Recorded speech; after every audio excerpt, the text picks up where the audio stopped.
பார்வதி அம்மா இவ்வளவு மோசமானவங்களா? குவியும் எதிர்ப்பு. பிக் பாஸ் சீசன்கள்லே ரொம்ப வஸ்ட்னு பேர் வாங்கியிருக்கு 9வது சீசன். சோஷியல் மீடியா இன்ஃப்ளூயன்சர்கள் நிறைஞ்சு போன இந்த சீசன் தான் டிஆர்பி ரேட்டிங்ல செம்ம அடி வாங்கியிருக்கு. விஜய் சேதுபதியாலே யாரையும் கண்ட்ரோல் பண்ண முடியல. லவ் கண்டென்ட்டையும் தாண்டி மைக் ஆஃப் பண்ணி பேசுறது, ஸ்மோக் ரூம்ல, நைட் டைம்ல, ஸ்விம்மிங் பூல்லன்னு கில்மா வேலையெல்லாம் நடக்குது.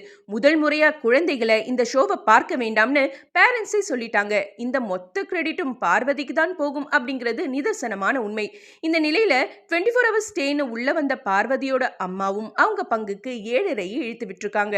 பிக் பாஸ் வீட்டுக்குள்ள வந்த அவங்க பார்வதியையும் கம்ருதினையும் லெஃப்ட் அண்ட் ரைட் வாங்குவாங்கன்னு பார்த்தா மற்ற போட்டியாளர்களை விஷமத்தனமா விமர்சனம் செய்றாங்க.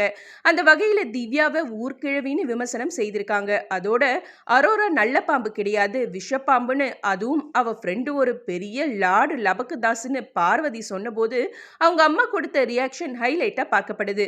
மொத்தத்துல பார்வதியோட இந்த குணமெல்லாம் எங்கிருந்து வந்திருக்குன்னு இப்பதான் புரியுதுன்னு பார்வதியோட அம்மாவை கிழித்து தொங்க விட்டுருக்காங்க நெட்டிசன்ஸ். மொத்தத்துல பார்வதி தான் வின்னர், விக்கல்ஸ் விக்ரம் ரன்னர்னு தெரிஞ்சு போயிடுச்சுன்னு ஆருடம் சொல்றாங்க சின்சியர் பிக் பாஸ் வியூவர்ஸ்.